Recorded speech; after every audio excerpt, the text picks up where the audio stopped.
Hello meet miss Mithun நான் தான் Mithun stall சேனலுக்கு உங்களை வரவேற்கிறேன் கைஸ். இன்னைக்கு நம்ம என்ன பார்க்க போறோம் அப்படின்னா, பப்ளிக்கு வந்து ஏன் நம்மளோட தர்பீஸ் அவர்களை இந்த வெயில் காலத்துல ரொம்ப பிடிக்குது, தர்பீஸ்குள்ள இருக்கக்கூடிய அந்த விட்டமின்ஸ் மினரல்ஸ் இதெல்லாம் வந்து என்ன அப்படிங்கறத பார்த்து ரொம்ப ஒரு இன்டெலிஜென்டான வீடியோவா இது இருக்கும் அப்படிங்கிறதுல மாற்று கருத்தே இல்லை.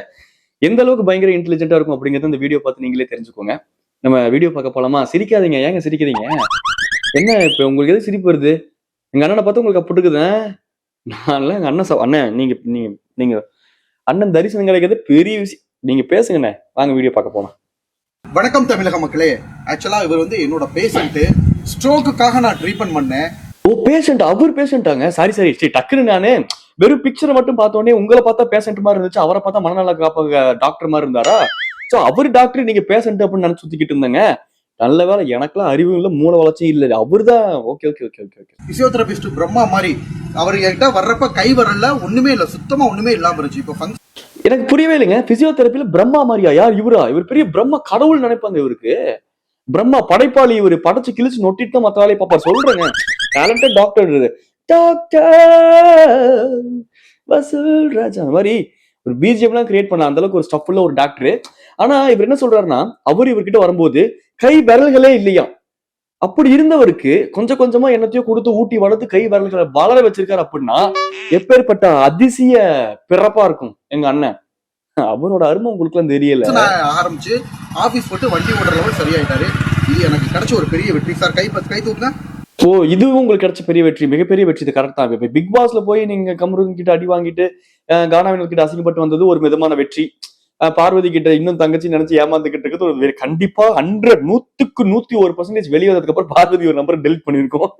அது ஒரு விதமான வெற்றி எங்க அண்ணனுக்கு. அதுக்கப்புறம் நீங்க வெற்றி அப்படின்னு பாத்தீங்க அப்படின்னா, நடிப்பறக்கன் அப்படிங்கிற பேர் வாங்கினதா இருக்கட்டும், அவரை பத்தியே சொல்லி தற்பெருமை பேச, இந்த மாதிரி பல வெற்றிகள் இருக்கு எங்க அண்ணனுக்கு. இப்ப இதுவும் வந்து ஒரு விதமான வெற்றி. அதனால ஓகே, அக்செப்டபிள் தான். வரல அசிச்சு காட்டுங்க. ரைட் சைடு என்னங்க இப்படிங்கிறீங்க? ஏங்க வண்டி ஓட்டுறாரு, நட் ரோட்ல நின்றுட்டு இருக்காரு, ஆப்போசிட்ல ஏதாச்சும் லேடிஸ்க்கு இது வந்து ஜெண்டா அப்படிங்கிற மாதிரி அவங்க ஏதாச்சும் தப்பா நினைச்சு ஹராசிங் கேஸ்க்கு இது மேல கொடுத்தாருன்னா, அவர் வயசுக்கு பாவம். அவர் என்ன இதுக்கு மேல போய் ஹாஸ்பிட்டல் ஜெயில எல்லாம் உட்காந்துருக்க முடியுமா? ஏன் டாக்டர் இப்படி பண்றீங்க? நான் தான் சொன்னேன்ல, அவர் வந்து பேஷண்ட் கிடையாது. ஸ்ட்ரோக் பக்கவாதம். கால் தூக்குங்க. நீங்க என்னங்க இது? இப்ப லெஃப்ட் லெக் தூக்குங்க.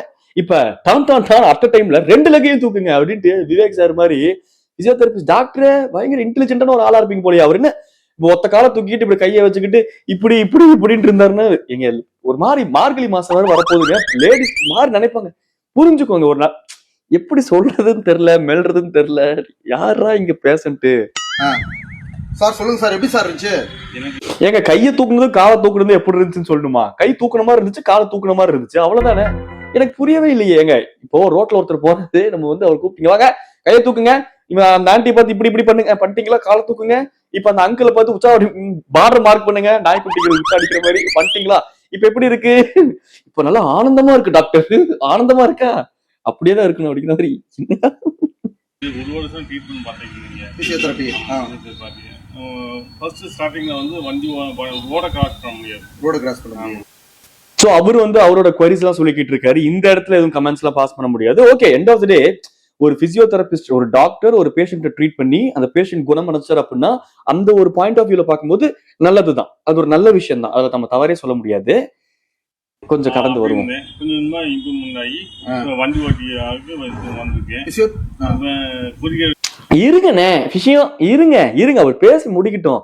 பெருமை பேசி தள்ளு. இப்ப புரியுதுண்ணே, எங்களுக்கு புரியுது. அந்த அர்ஜு டு ஸ்பீக் த பெருமை உங்களை பத்தி அவ்வளவு இருக்குங்கிறனால உங்களுக்கு அது வருது. ஆனா அவர் பேசி முடிக்கிட்டு அவர் பேச விடுங்கண்ணே, அப்புறம் பேசலாம் உங்க பெருமை.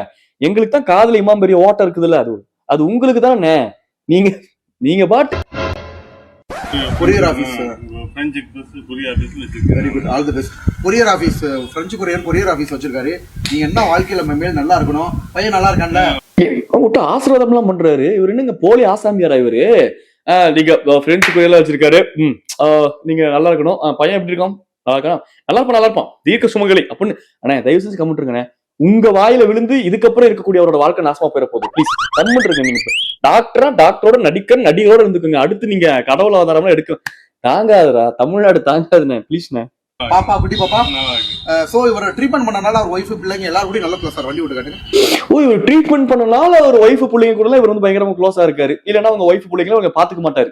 ஒரு குடும்பமே நல்லா இருக்கிறதுக்கு எங்க அண்ணன் தான் காரணம் அப்படிங்கிறது இன்டைரக்டா வாழைப்பழத்துல ஊசி இருக்கிற மாதிரி நம்ம மைண்ட்ல இறக்குறாராமா. நம்மளுக்கு ஒண்ணுமே தெரியாதாமா, நம்ம எல்லாம் லூசாமா. பெரிய ஒரு அதான் அடுத்த ஸ்டேட்டுக்கு வந்துட்டாரு எங்க அண்ணன். அடுத்த லெவல் ஆஃப் அப்கிரேடுக்கு நீங்க வந்து ரெடியா இருக்கணும். இப்ப எப்படி ஒரு பிக்காச்சு ரிக்காச்சுவா மாறுற மாதிரி, எப்படி ஒரு சார்மெண்டர் சாரிசாரா மாறுற மாதிரி அந்த எவல்யூஷன் நடக்குது இல்ல. எங்க அண்ணன் ஒரு டாக்டரா இருந்தாரு, அடுத்து ஒரு அவர் திறமை மூலமா ஒரு ஆக்டர் ஆனாரு. அது திறமை பார்த்தாம இப்ப வந்து ஆசீர்வாதங்கள் பண்றதும் எல்லாரும் நல்லா இருப்பாங்க. ஓகேவா? Okay okay. ஏதோ நான் ட்ரீட்மெண்ட் பண்ணனால குடும்பத்தோட நல்லா இருக்கீங்க அப்படிங்கிற மாதிரி கடவுள் தன்மைக்கு அடுத்து எவால்வ் ஆயிட்டு இருக்காரு. அந்த கன்றாவதி நீங்க பார்த்துதான் ஆகணும். உங்களுக்கு வேற வழியே இல்லடா, வழியே இல்ல.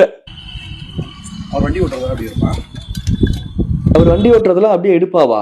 ஓகே, காட்டுறாரு வண்டி ஓட்டுற அளவுக்கு நான் ஒருத்தர் ட்ரீட் பண்ணி குணமாக்கிருக்கேன் அப்படிங்கிறது நல்ல விஷயம் தான். ஆனா அவர் கூப்பிட்டு நிக்க வச்சு நான் தான் அவரோட குடும்பமே அவர் மதிக்குதுன்னு இன்னைக்கு நான் தான் காரணம் அப்படிங்கிறதுலாம் சிறுபுலத்தனமா தான் இருக்குது.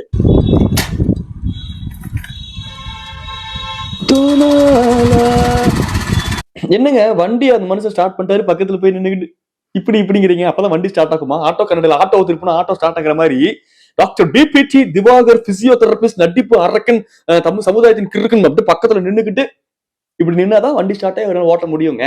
எங்க அண்ணன் ஒரு ஆட்டோ கண்ணாடி மாதிரிங்க, ஒன்னத்துக்கும் ஆக மாட்டேன்.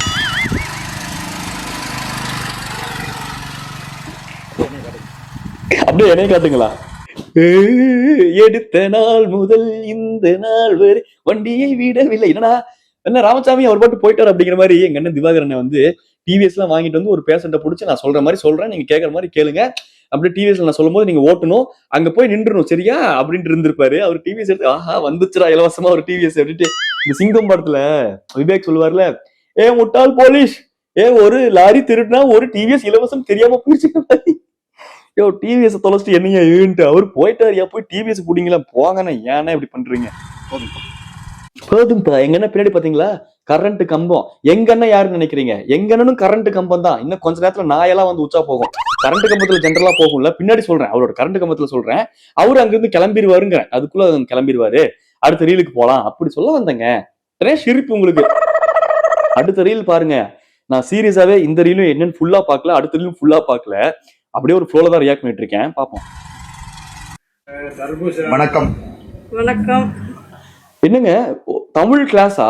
குழந்தைகளுக்கு மட்டும் தான் தமிழ் சொல்லி கொடுக்கணுமா? ஏன் முதியவர்களுக்கு தமிழ் சொல்லி கொடுக்க மாட்டீங்களா? எங்க அண்ணன் எவ்வளவு இறக்க குணமா இருந்தா வணக்கம் வணக்கம் வணக்கம் வணக்கம் வணக்கம் வணக்கம் வணக்கம் வணக்கம் வணக்கம் வணக்கம் வணக்கம் வணக்கம்ப்பா வணக்கம் வணக்கம் அப்படிங்கிற வார்த்தையை வந்து வாழ்நாள் முழுக்க நாங்க கத்துப்போண்டா.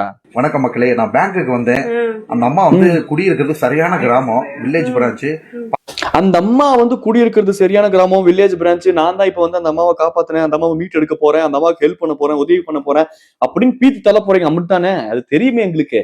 திறமை இருக்கு சொல்றாருங்க, அவர் பண்றாரு சொல்றாருங்க. என்னங்க தப்பு? நீங்க சொல்லுங்க தலைவா, நாங்க கேட்க மாட்டோம். பார்த்த உடனே பிக் பாஸ்ல இருந்தீங்கன்னு சொல்லுங்கம்மா. பிக் பாஸ்ல இருந்தீங்கல்ல? ஆமா. இது பிக் பாஸ்ல இருந்தீங்கல்ல? ஆமா.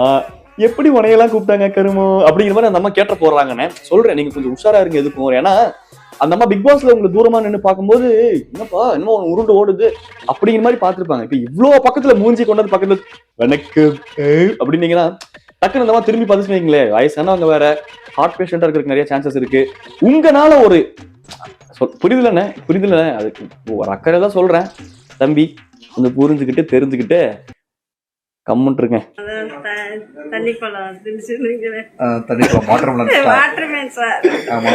பாவம் அந்த அம்மா இவ்வளவு யதார்த்தமா எவ்வளவு அழகா இருக்கு. அந்த அம்மா அவ்வளவு யதார்த்தமா இருக்கு. அவங்க தண்ணீர் பழம் அப்படின்னு சொல்லிட்டு அதுவும் அப்ப கானா வினோத் போட்ட கவுண்டர் தான் அந்த அம்மாக்கு ரீச் ஆயிருக்குது. கானா வினோத் போட்ட கவுண்டர்னாலதான் டவுன் சவுத்ல பிக் பாஸ் முதற்கொண்டு ஒரு ரீச் ஆகிருக்கு. இந்த அம்மா அவங்களோட மைண்ட்ல எல்லாம் இப்போ நம்மளோட தண்ணீர் பழம் நிக்கிறதுக்கு காரணம் அவரு கொடுத்த கவுண்டர்ஸும் அந்த ரெண்டு வைஸ் வெர்சா தான், ரெண்டு பேரும் காம்பினேஷன் தான்.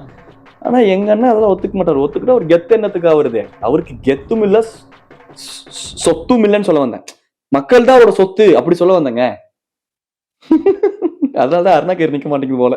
பக்கம் நாங்க தண்ணி பழம் சொல்லுவோம். எப்படிமா பார்த்த உடனே கண்டுபிடிச்சீங்க? மதுரை பக்கம் நாங்க தண்ணீர் பழம்னு சொல்லுவோம். அப்படியே நம்மள மேனிபுலேட் பண்றாராம். அது வந்து கானாவினத் போட்ட கவுண்டர் இல்ல. மதுரை பக்கத்துல நாங்க தண்ணீர் பழம் தான் சொல்லுவோம். மதுரை பக்கத்துல நீங்க தண்ணீர் பழம் சொல்லுங்க. எங்க ஊர் பக்கம் அந்த சென்னை பக்கத்துல கோசா பழம் சொல்லுவாங்க. எங்க ஊர் தர்பூசணி அப்படின்னு சொல்லுவாங்க. அதெல்லாம் நாங்க கேட்கல. நீங்க உங்களை மார்க்கெட் பண்ணிக்கிட்டது வாட்டர்மெலன் ஸ்டார் தானே. ஆனா வாட்டர்மெலன் ஸ்டார் அந்த மாதிரி போய் ரீச் ஆயிருக்குதா? அந்த மாதிரி என்ன ரீச் ஆயிருக்குது? கோசா இல்ல என்னது தண்ணீர் பழம் நம்ம ரீச். அது கானாவினத் போட்ட கவுண்டர். எங்கன்னா ஒத்துக்க மாட்டாரு. மக்களாகி நீங்க கண்டுபிடிச்சீங்கன்னா அதனாலதான் சைடுல கேப்ல அந்த டைலாக் சொல்லிக்கிட்டு மதுரை பக்கம்ல தண்ணீர் பழம் தான் சொல்லுவாங்க. ஐயே தெரியாதா? இல்லைன்னா நம்ம ஊர்ல வந்துட்டு நம்ம ஊர் அடையாளம் தெரியாம அடையாளம் தெரியாம இருப்பாங்க. ஆக்சுவலா எனக்கு பக்கத்து ஊர் இவங்க பேங்க் பிரான்ச்சுக்காக தெரியும். பேங்க் பிரான்ச்சுக்காக பங்க கம்பம் வந்தாரு. அதெல்லாம் வந்து ஒரு ஸ்கூல் ரீயூனியன். அங்க அண்ணனோட ஃப்ரெண்ட்ஸுங்க அவங்க எல்லாம் ஒன்னா ஒரு செட்டில் படிச்சவங்க. அப்படிங்கும் போது யாரா இருந்தாலும் பார்த்து அதை மதிக்கணும்ல. எவ்வளவு உயரத்துக்கு போனாலும் தன்னோட ஒரு ஜூனியர் பொண்ணு பக்கத்துல ஒரு பேங்க்குக்கு வந்திருக்கு அப்படின்னா எங்க அண்ணா அந்த ஜூனியர் பொண்ணு கிட்ட பேசக்கூடாதா? இல்ல எனக்கு புரியவே இல்லையே. 333 வருஷமா வாழ்ந்துகிட்டு இருக்காருல்ல, அப்புறம் பரவாயில்ல ஜூனியர் தான் அந்த அம்மா. கல்லந்திரி என்னோட சொந்த ஊர் வந்து அப்பந்திருப்பதினு ஒரு பக்கத்து ஊர். கல்லந்திருப்பதி, அப்பந்திருப்பதி, அப்புறம் நீங்க இருக்கிற டோர் நம்பரு இதெல்லாம் கேட்டமான உங்களை அதெல்லாம் சொல்லிடாதீங்கண்ணா. எல்லாம் படம் எடுத்து வந்துட்டு ஏதாச்சும் உள்ளுக்குள்ள பூண்டு வெடியை போட்டு போயிட போறானுங்க. டொப்புக்கு நீங்க நடக்கும் போதெல்லாம் வெடிச்சுட்டு கிடக்க போறோம். கண்டுபிடிச்சிங்கம்மா? தெரியும் எனக்கு. எப்படி கண்டுபிடிச்சீங்கம்மா? சேட்டலைட் வச்சு உங்களை ட்ராக் பண்ணி FBI கிட்ட எல்லாம் ஹெல்ப் கேட்டு அப்படியே எல்லாம் பெரிய சிஸ்டம் எல்லாம் வச்சு உங்களை கண்டுபிடிச்சாரு. பெரிய இவரு. ஏங்க நீங்க தான் நீங்க பண்ற சேட்டையில குறிப்பா பிக் பாஸ் மூலமா ரீச் ஆயிருக்கீங்க. பிக் பாஸ் எல்லா இடத்துக்கும் ரீச் ஆயிருக்குது. பிக் பாஸே எங்க அண்ணனாலதான் ரீச் ஆச்சு. அப்படி சொல்லுங்க அம்மா. நீங்க பேசுங்க, காதி கிளிற வரைக்கும் பேசுங்க. சூப்பரா இருந்துச்சு, நல்லா இருந்துச்சு. இங்கதான் எங்க மகளை கட்டி கொடுத்துருக்கோம். அப்படியா? சரி சரி சரி. அங்கதான் எங்க மகளை கட்டி கொடுத்துருக்கோம் உங்க ஊர்ல அப்படிங்கிறாங்க. கண்டிப்பா இந்த இடத்துல எங்க அண்ணன் ஏதாவது சிம் படிக்கணுமே. என்னன்னு தெரியல. இந்த வீடியோ சத்தியமா நான் பாக்கல. இப்ப எங்க அண்ணன் என்ன சொல்ல போறாருன்னு தெரியல. என் கெஸ்ட் கரெக்டா இருந்தா ஏதாச்சும் எங்க அண்ணன் சிம் படிப்பாரு, இல்ல பெருமையை பீ தள்ளணும் பாப்போம். நீங்க இந்த ஊரு? நாங்க பக்கத்துல இருக்கோம். சரி, ரொம்ப நன்றிமா. சரி. ஓ எங்க அண்ணனுக்கு அது ஒழுங்கா கேட்கலையாட்டு இருக்குது. இல்ல என்னன்னு தெரியலங்க. என்னோட கெஸ்ட் தப்பா போயிருச்சு. தந்தானே நானே ஆனா இதுக்கெல்லாம் அயர மாட்டான்டா இந்த மித்தோன். இன்னும் இதுக்கப்புறம் நிறைய தர்பீஸ் வீடியோக்கள் போட்டு எங்க அண்ணனை ஸ்டடி பண்ணி என் கெஸ்ட் கரெக்டா வர வரைக்கும் என்னோட எல்லாம் அண்ணன் தான்டா. எங்க அண்ணன் தான் எல்லாமே. பாவம் அந்த அம்மா எவ்வளவு யதார்த்தமா இருக்காங்கல்ல. கியூட். பிக் பாஸ் நல்லா பண்ணானா? சூப்பரா இருந்துச்சு. சூப்பரா இருந்துச்சு. ஏன் சிரிக்கிறீங்க? சூப்பரா இருந்துச்சு. பக்கத்துல பார்க்க முடியல போடாங்கிட்டு அப்படிங்கிறது சொல்லிட்டு போறாங்கம்மா. இவரே வேற கேக்குறாரு ஏன் சிரிக்கிறீங்கன்ட்டு. ஜோக்கர் பார்த்தா சிரிக்காம என்னடா பண்ணுவாங்க அப்படிங்கிற மாதிரி அந்த மாதிரி சொல்லிருக்கீங்க. போதுனா ஏன்னா அம்மன் இருனா உங்க மெயின்டைன் பண்ணுனா முதுகு வேற வலிக்குதுண்ணா.